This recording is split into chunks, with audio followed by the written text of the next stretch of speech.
Il y a plein de sujets qu'on croit au niveau des fast-foods, des clichés, des on-dit, etc. Et est-ce que vous pensez que tout ce qu'on dit, c'est la vérité?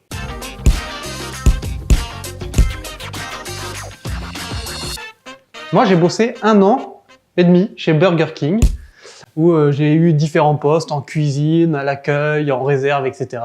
On a entendu, et surtout auprès de l'extérieur, de l'entourage, etc., plein de choses concernant les fast-foods. On ramasse les steaks par terre, c'est dégueulasse, on se lave pas les mains. Alors, premier cliché, on ramasse les aliments qui tombent par terre. Alors, moi, dessus, j'ai un argument. Alors, peut-être que, néanmoins, dans certains fast-foods, peut-être que ça arrive, mais en tout cas, je pense que dans la majorité des cas, ça n'arrive pas. La plupart des ouvriers qui travaillent dans les fast-foods mangent dans les fast-foods. Alors imaginez que s'ils conçoivent leur sandwich, si c'est pour faire tomber des trucs par terre ou en pensant que quelque chose va tomber par terre et le manger après, ça n'arrive jamais. Quand un objet tombe par terre, un aliment, un couvert, n'importe quoi, un outil, etc., tout part à la plonge, tout est lavé immédiatement. Heureusement d'ailleurs, parce que imaginez les résultats en termes d'hygiène, on marche quand même avec des chaussures, même qu'il y ait des protections, on marche avec les chaussures partout, c'est quand même dégoûtant. Le top 2, la pastille anti-vomitive en dessous du pain.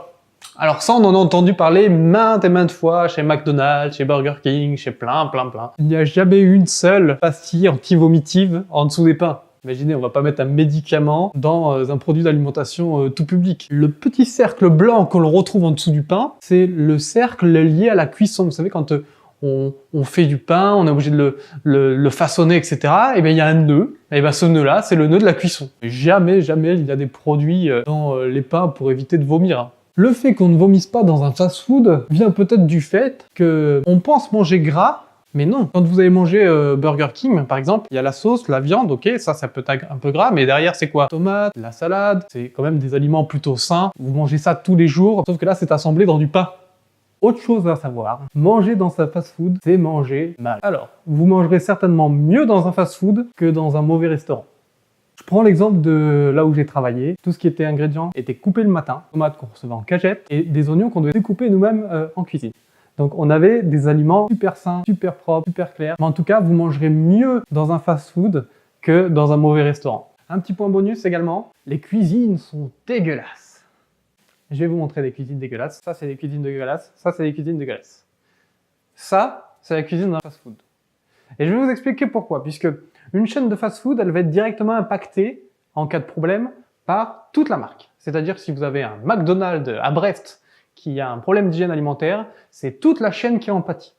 Donc de ce fait, il y a plein de règles, plein de normes qui sont exécutées pour garder une qualité maximum en termes de nourriture. Je peux vous dire que les cuisines, elles sont super clean, lavées plusieurs fois par jour, nettoyées, désinfectées. Et donc je peux vous assurer que lorsque vous mangez dans un fast-food, vous mangez très sain, et c'est très rare qu'il arrive des problèmes, des problèmes alimentaires dans les restaurants que vous connaissez habituellement.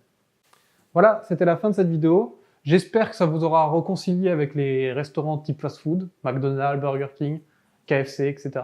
N'hésitez pas à lâcher votre avis dans un commentaire, mettre un petit pouce bleu, abonnez-vous à la chaîne, on publie du contenu assez souvent.